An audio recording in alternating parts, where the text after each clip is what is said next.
Hi, everyone. Welcome to the Make Space for More podcast, where we talk strategies for growing and scaling your business in a way that's authentic and aligned for you.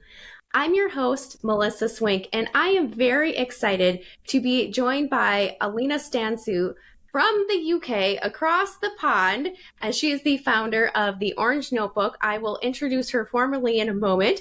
Alina and I met each other through an online networking group.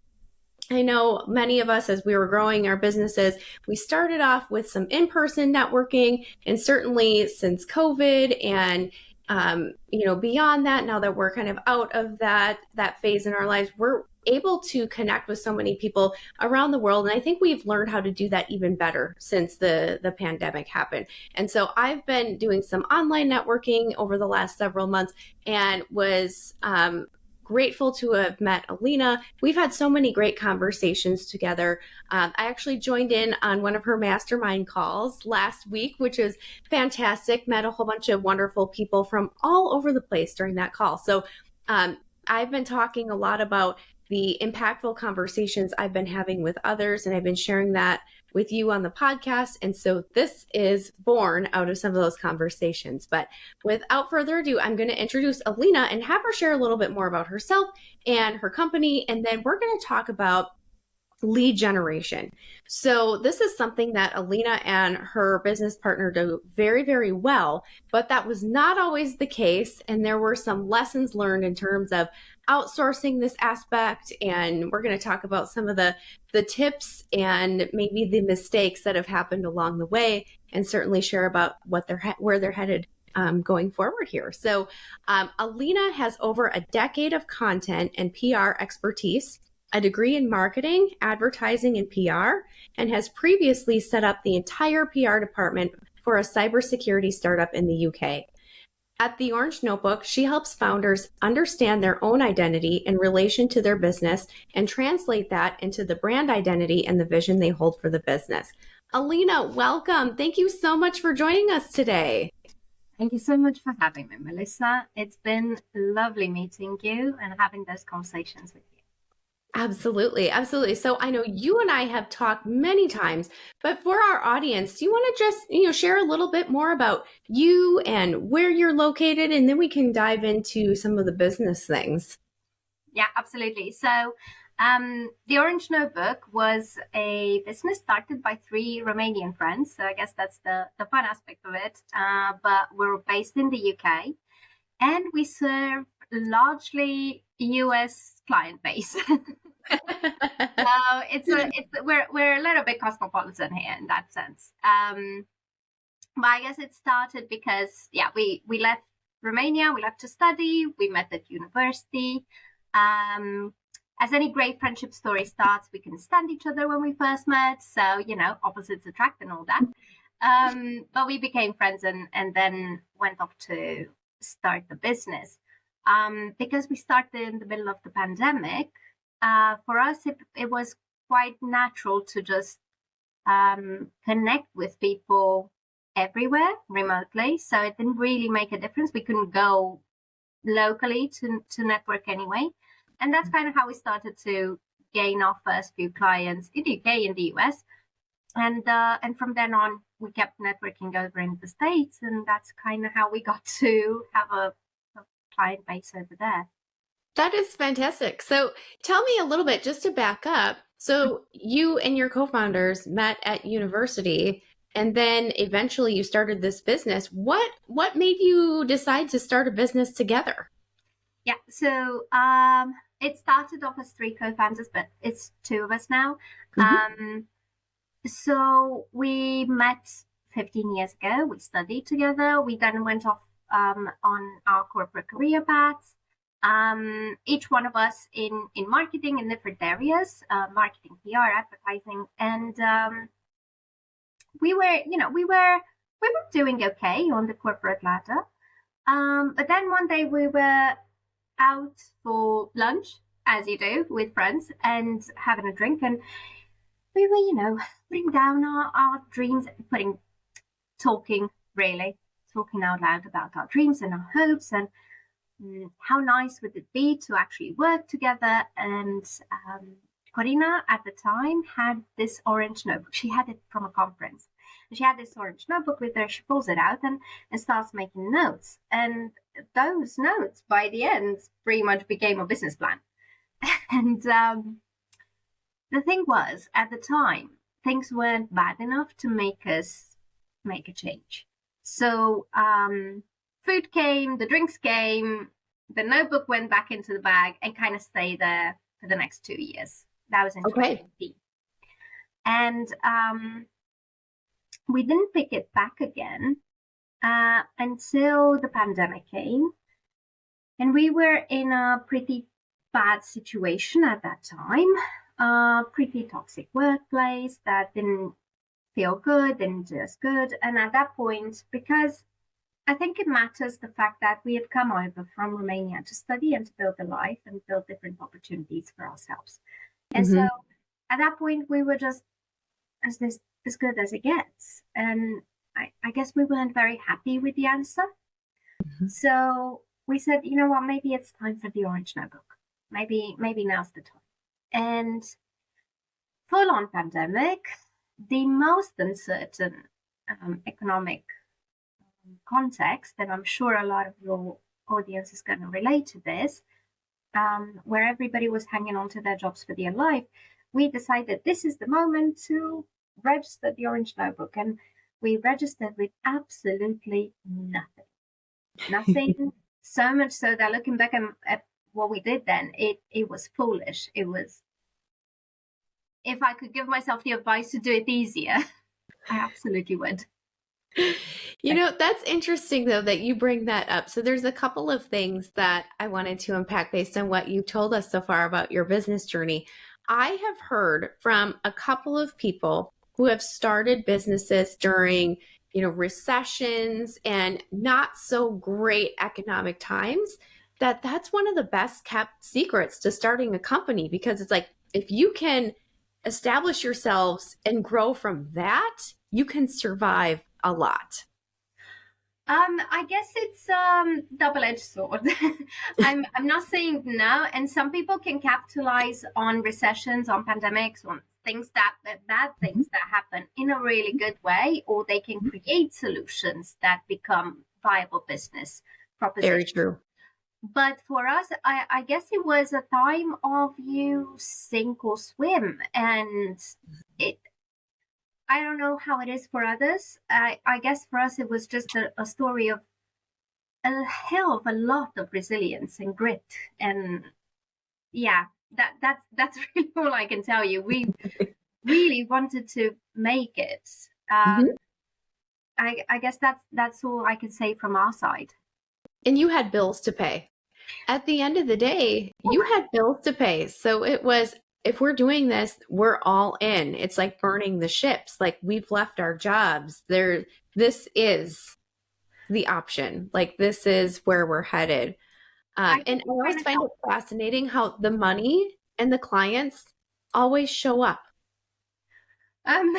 Yes, well. Eventually, right? I see the pause there. Eventually, it shows up. Sometimes, not as timely as we would like it to, but it's hard to describe to those who aren't in business. So to put it in some real figures context, we started with £30. I actually double checked this with my co-founder the other day because I nearly forgot. But no, it was £30 that we opened that business with.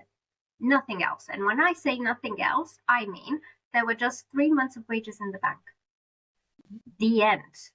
Yep. We had to pay rent. We had to pay bills. We had to pay for ourselves. There was no rich parents, rich husbands, rich uncles, nothing to support this. Okay. There was no rich treasures anywhere. And it was that 3 months of wages to pay bills. And then you knew you could see the rope. There was no, but what if? That's it. And in 3 months, you either make it or you don't.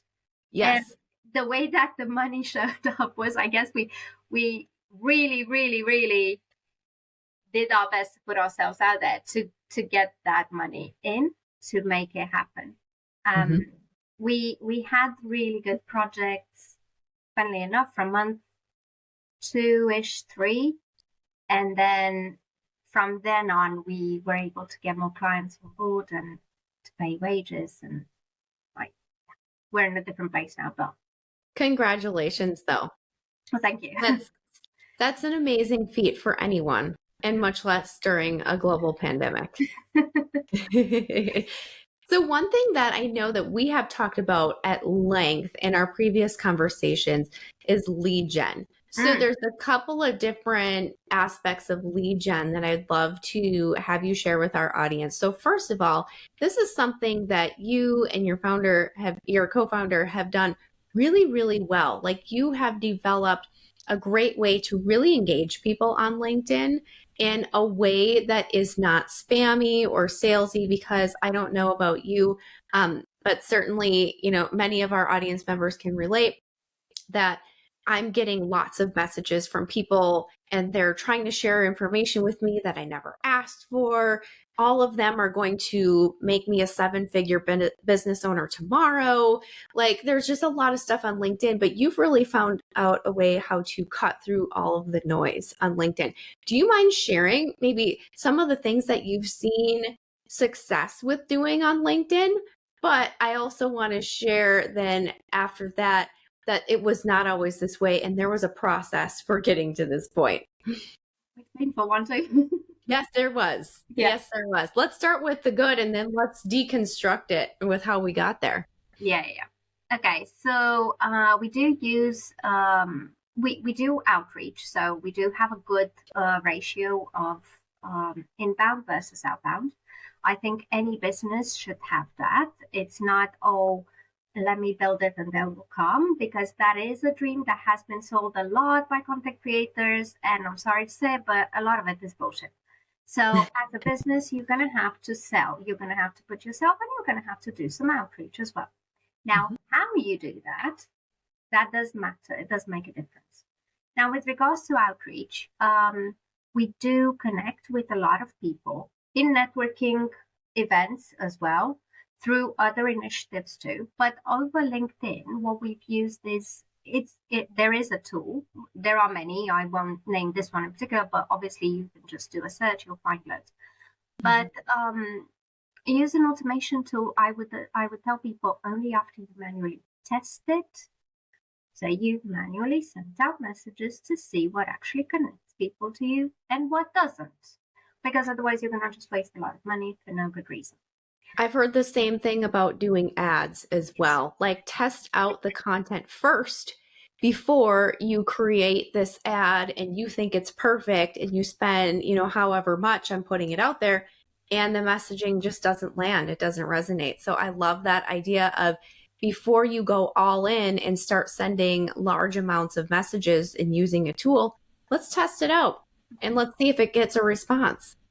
As a side note, with ads, you will always need the content to back it up. If you just put an ad out there and hope that it's going to work, that's just never going to work. Yeah. Right. Yep. With the messages, anything, always test a little bit, and then once you have the proof, the evidence, you go with the next stage at large scale. The thing we use is really, really simple. There's an automation sequence. Yes. We connect with people in a very polite and very soft approach that I would use in normal conversation if I were to connect with you in a networking event. So human to human, the connection is always, would you like to connect? Would you like to network? Let me tell you a little bit about me, because that's always nice, so that you know who you're talking to. So I'll share a couple of details, business and personal. And then I will make an offer to make a good introduction for you. So how do we leverage each other's networks? What can I do for you? But also learn about your business, what you do, so that we can see if there are any possibilities for partnership, possibilities for introductions to my clients, to your clients. So there's always a when you give people a tool, a freebie, and this was a few years ago, it was all the rage, like give people freebies, give people something to connect with them. No, because they haven't asked for it. But if you go straight up and transparent with, let's connect for networking purpose. Let's see if we can leverage a good introduction, maybe a partnership down the line. Then it's a little bit more open and transparent, and people don't have to go, "Ooh, what's the hidden agenda there? What are they trying to sell?" And that's the other aspect of it. We don't ever use the outreach with an intention to sell no matter what. And I think that's where a lot of people go wrong. Our intention always is to see, do I like you? Do you like me? Can we connect? Can we do anything that makes sense in a business, in a professional way? If yes, then we explore what that is. Not straight up, hey, I got something to sell to you. Want to buy? I don't know if I have something to sell to you, quite frankly. I may not. Yeah. It's really as simple as that. Yeah, starting off with a simple conversation, or what I call them a virtual coffee chat of, tell me a little bit more about you. What problem do you solve for your clients? What services do you offer? Who do you work with? Like, how can I help you? Who are you looking to meet? Those are all great conversations to have on a simple conversation. Here's the other side. A lot of the time I network for my clients' benefits. So I will go out of my way to connect with, well, I'm going to use a CFO, but I already have a great CFO that I always recommend. But to connect them with an accountant, to connect them with somebody that they may need, a lawyer, right? Well, I'm not going to have that many lawyers, and I'm not going to have that many lawyers everywhere, right? In the UK, in the US, in every state. So maybe when I connect to you, I'm also looking, could I recommend you to my client? Because they may need something, and you're not going to know that. So that's one side. The other way, and I've made introductions that have translated in millions of business for people, because I love connecting people. You're not going to know that until you talk to me. Yes. So you have made great connections for me as well. I mean, I've thoroughly enjoyed conversations with the people that you've connected me with. And, even just thinking through my own approach to networking these days, I've been able to connect some great people with my clients as well, based on, where they're at in business and, what makes sense, like what their goals are or who they are looking to connect with or what's next for them. Exactly. Yeah. That's what I'm saying. It's not whatever the message, whatever the person, it's always a sale. It's not. Until I know, you may be of help to me. Who knows? It's true. So you're leading in with just connection. Like when we're talking lead gen, that's probably not even the right terminology, because I look at it as we're planting seeds. Like every time I have a conversation with somebody and learn more about their business, share a little bit about mine, we're planting seeds. And just like, anybody who's a gardener, my mom's a gardener. I do not have a green thumb, but I also understand the concept that some seeds are going to sprout and some are not. And the speed at which seeds sprout vary drastically. There might be one that comes up right away. There might be one that takes, 6, 12 plus months down the road to come up. But just having quality conversations and being real with people, I think is huge. And I've never, it's never failed me taking that approach. Exactly. And I think a lot of people either get a bit too much in their own head about doing any outreach at all, because they think it's all going to be sales or it has to be salesy and spammy and ewy, or because they have their own feelings, their own preconceptions about being sold to. They go, but I don't want to be that guy. I don't want to be that person because it makes me feel this way. And that's the thing. It doesn't have to be just that way. It can be that there's gray in between the black and white. That's very true. So we're prioritizing relationships over sales, and ultimately that has, never steered either of us wrong. in terms of growing the business. I want to talk a little bit about some lessons learned along the way in this journey. So I know in my podcast, we talk a lot about, growing your business beyond you. A lot of that has to do with building a team and certainly outsourcing. And so as you and your co-founder were growing the company, you had invested in some help with sales and lead gen in order to try and accelerate reaching your goals, which I am all for. But there were some lessons learned along the way. Do you want to touch on some of those? Because we also want to share, the cautionary tales, or, sometimes briefly visit the dark side of things can go wrong sometimes. We can hire the wrong people to help us with, the tasks and projects that we're looking to outsource. Yeah, absolutely. But the reason we got to learning how to do outreach on LinkedIn in a good way is because we failed miserably by being scammed in our first year of business. So by now, we've been scammed twice. And you may think, well, shouldn't they know better? There is this whole thing with branding, marketing, PR, sales. Why don't they know about these things? Because there isn't a fail-safe way of doing this. You're going to learn through some mistakes, and you're going to create your own process afterwards. Mm-hmm. Sadly, sometimes. So the first time we invested in lead generation. It was a lead generation service. She showed up very professional. She had the whole script down, walked us through the process. We invested $1,800 at the time. Got pretty much nothing back, and then she ghosted us shortly after. So that was within the first month, I think. So obviously at that point it became clear that this wasn't going to go anywhere, and we had to chase through lawyers, file a CCJ. It didn't go very well, but basically we recovered about half the money back, which is really kind of the best you're going to get, unless you want to spend a lot more money, basically. Yes. Yep. That, however, because we saw what she did, the good part of what she was doing, if you like, we kind of looked at that and thought, okay, well, good initiative, poor execution. So we were like, can we do it better? Yeah, we can.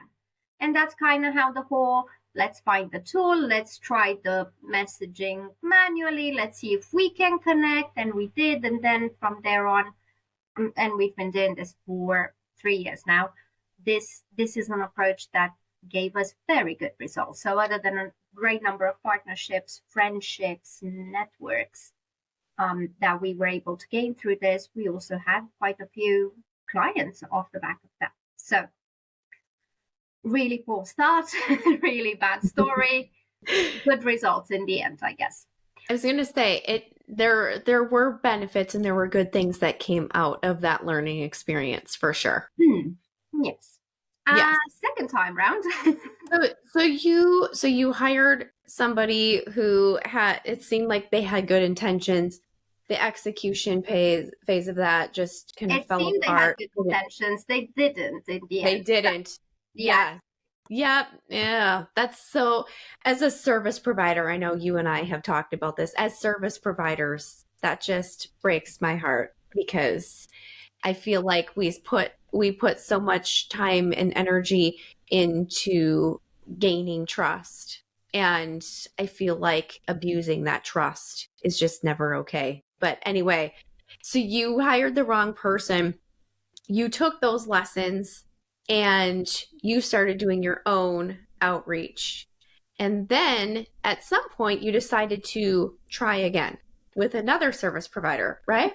At some point we decided we need to amplify this, and we were looking more to what's the next step in scaling the business. And obviously to scale the business means whatever efforts we are doing ourselves, we have to be able to duplicate that aside from ourselves so that it's not forever tied to us.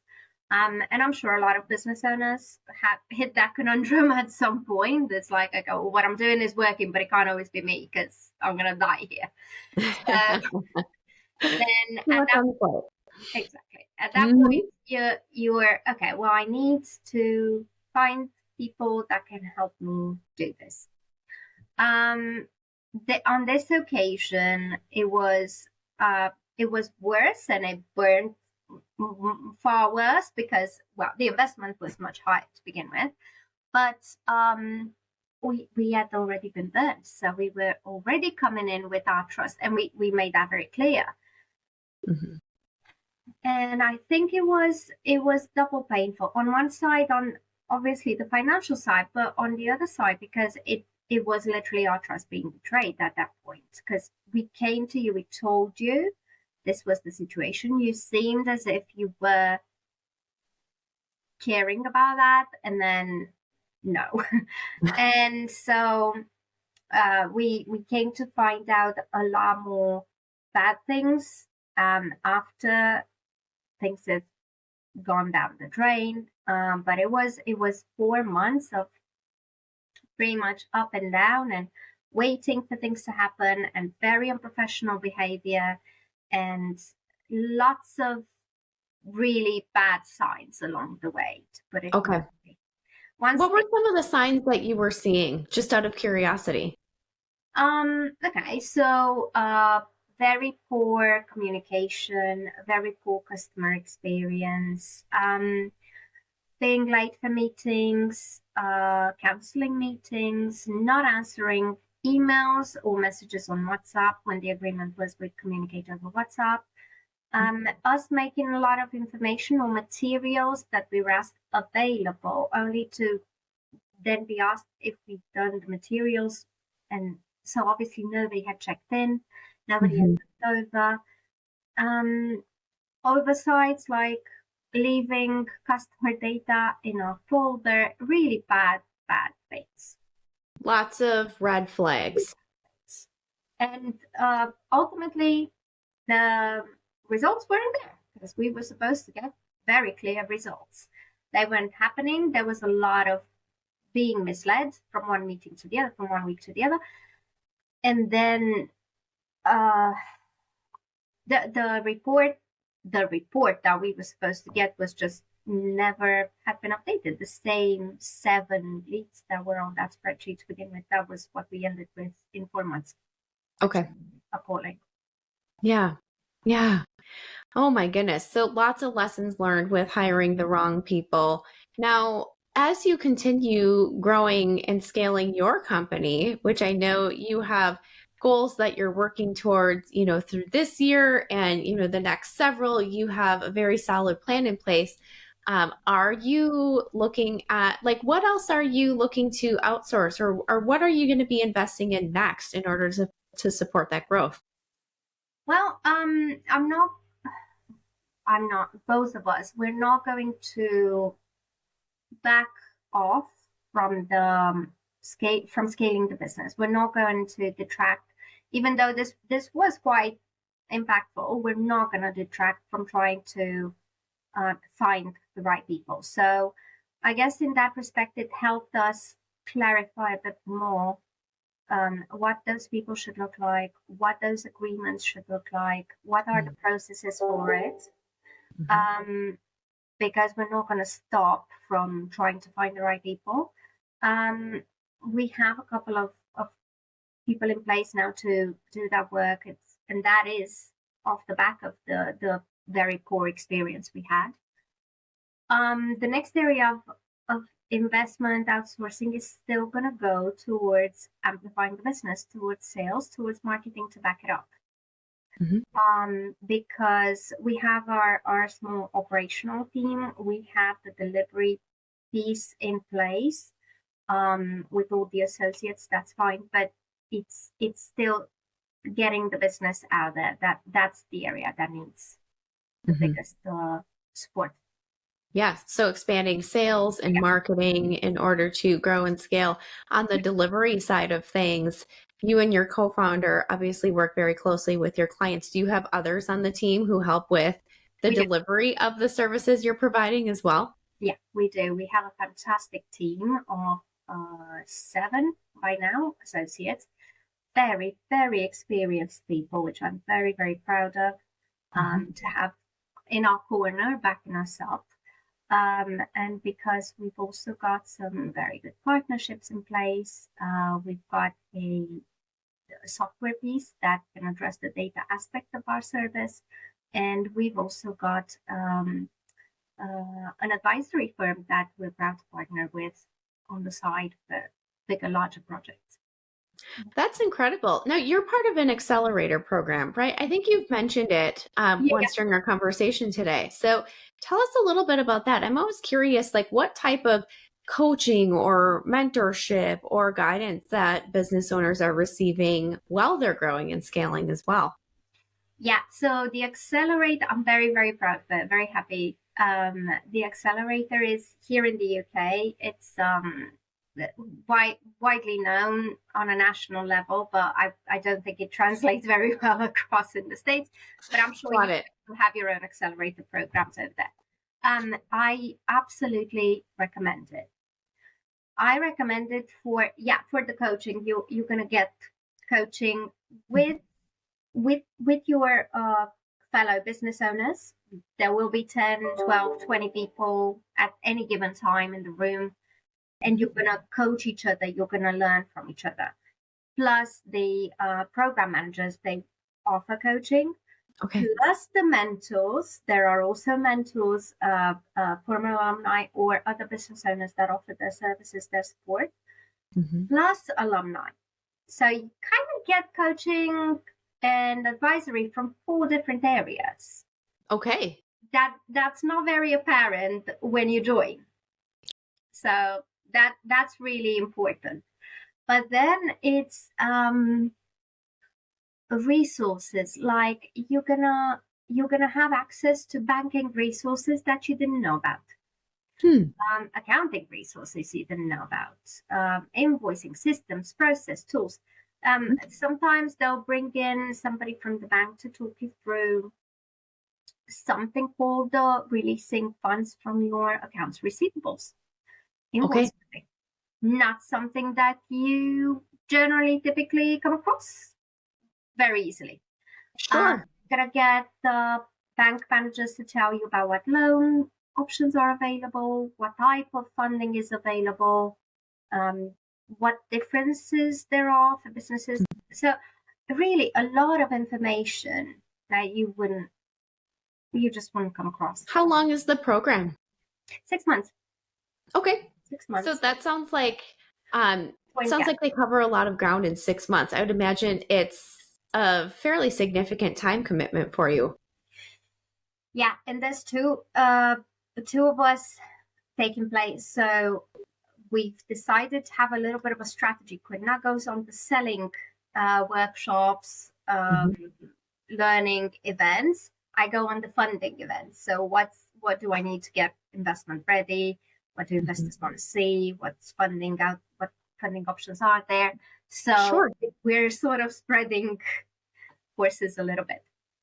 Gotcha. Yeah. And as you're talking here, I know the program that you're participating in, of course, is there in the UK. Just thinking through, for the US, people that I know even locally have done similar programs through their local Chamber of Commerce, the SBA, government organization, SCORE, which is affiliated with SBA. Those are all great places to receive the type of mentorship and information here in the US that you described, Alina. And I know there's plenty of local programs as well that people can check out as well. So love the fact that you're receiving that information because you don't know what you don't know. And so it's so helpful to not only receive, I don't want to say insider information, but that information that the average person may not realize or have access to, and have that blind spot, where you have other people like, hey, did you ever consider this? Or have you ever thought about that? That's huge. It is a little bit of an insider because they've been doing it for 10 years. And for some things, they have the roadmap. Like, okay, how do I get investment ready? Well, okay, do these workshops and do that and download these resources and talk to these people. And then you're in better stead for that. And that already puts you 10 steps ahead. And how much time and energy did that save you by having somebody tell you exactly like who's who you need to speak with, here's what you need to prepare, like rather than trying to figure it out yourself? Okay. I'm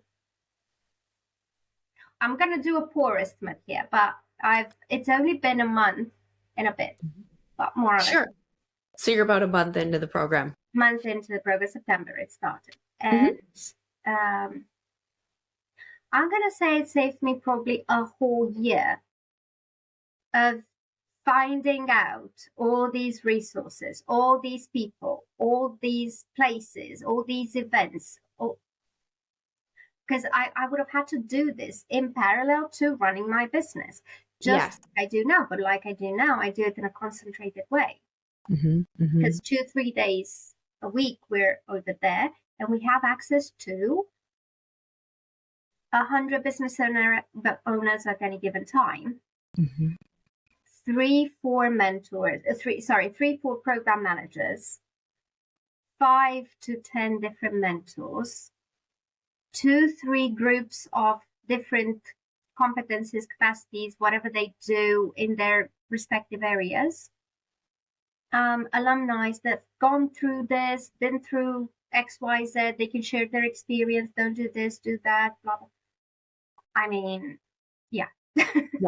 You have access to a wealth of information that you wouldn't normally have access to because you were willing to commit the time to a program like this.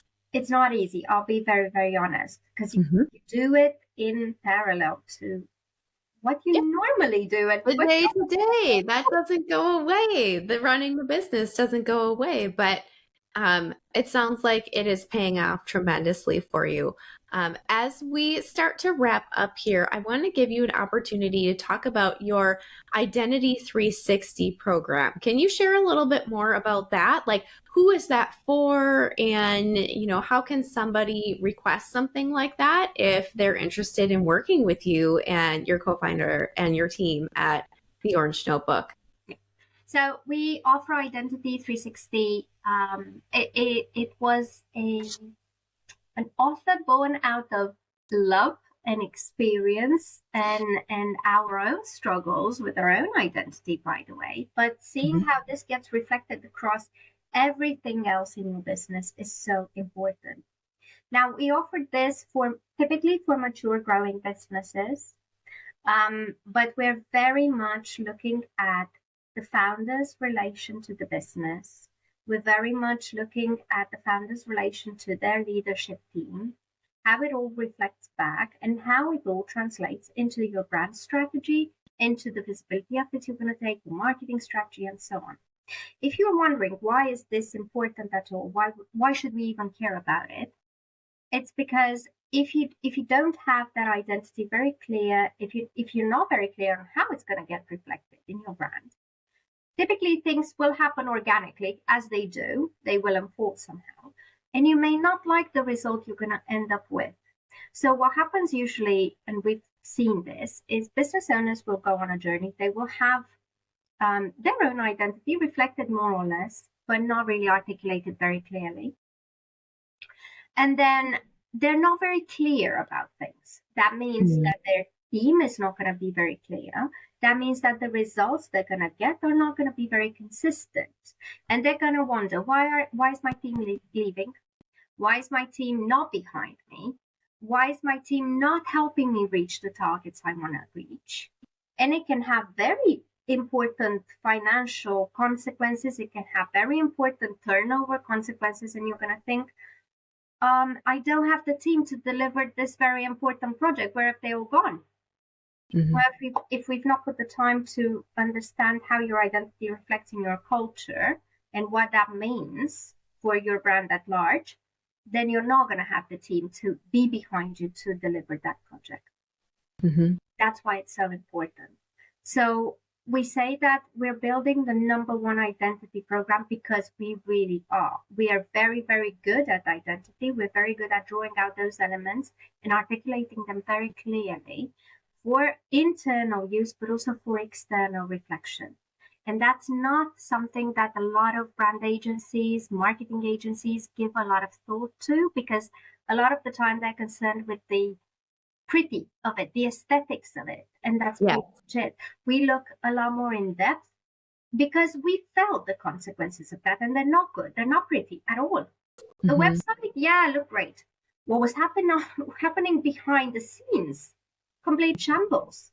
And it hurts. It hurts a lot for you individually as an employee, but it will hurt the business ultimately. Yes. That's what we do. Absolutely. You make so many excellent points with this. And really, at the end of the day, in this day and age, I feel like people crave authenticity. And that starts with leadership, that starts with transparency, and your values and your mission. All of that is so important with the way that you conduct business nowadays. Absolutely. Anybody can build you a website. Anybody can build you a brand color scheme. Nobody can build your vision for you. Nobody can build your values for you. You have those, but you need to be very sure how you articulate them and how clear you are about it.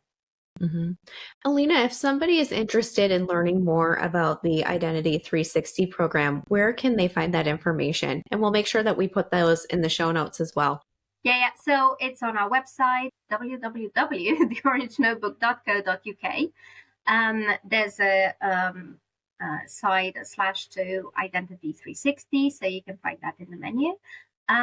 Also by speaking to us, so you can always book a call and we can network, we can learn more about each other's business, as always. Absolutely. They can find you on LinkedIn as well. We established that in the beginning of this conversation. Yes. And I promise not to sell anything to anybody that doesn't have it. No. All of my conversations with you have been very, very genuine, and you and I have both been on the receiving end of those salesy and slimy conversations, and we don't want any repeats of those. So Alina, thank you so much for sharing your business journey and the successes and the tips of here's what's working really well for us as we're growing and scaling our company. Also, here are some things that we want to caution others against making some of the same mistakes in terms of hiring and outsourcing and things like that. So you just shared a wealth of knowledge with us today, so many different aspects of business. But I just want to thank you for taking the time to share with us today. Thank you so very much, Melissa. Just a side note, I don't want to put anybody off investing. So don't put off investing in your business, because that's really important. Just double check everything before, and always ask for referrals and testimonials where possible. Yes, absolutely. I think even in your mastermind group on Friday, we were talking about ask your network for people, for recommendations. If you're looking for a resource for something, or if you're looking for a company or an individual to outsource something to, ask other trusted people in your network, who have you worked with personally and have gotten a great result or had a great experience. That's really, really important at the end of the day, no matter how bright and shiny the website might be, right? Exactly. Yes, 100%. So thank you so much, Alina. Thank you to all of our listeners for tuning in today. I hope that you found plenty of golden nuggets in here. There was so much information to unpack. If you had an aha moment during today's episode, if you wouldn't mind sharing this episode with somebody in your network who you think would be interested in some of the things that we shared today, would greatly appreciate that. And, our goal really is to share what's working and, even some lessons learned along the way as we grow and scale our businesses as well. So I will be back next week with another episode of Make Space for More, and always sharing practical tools, tips, and strategies to grow your business beyond you. So thank you so much, everyone, for tuning in. Have a wonderful week. Thank you for tuning in to another episode of Make Space for More. We know these insights are valuable, and we hope you are inspired to keep growing your business beyond you. Remember, growth is a journey and you don't have to go it alone. Until next time, keep automating, delegating, and elevating your business. This is Melissa Swink, and I'll see you on the next episode of Make Space for More.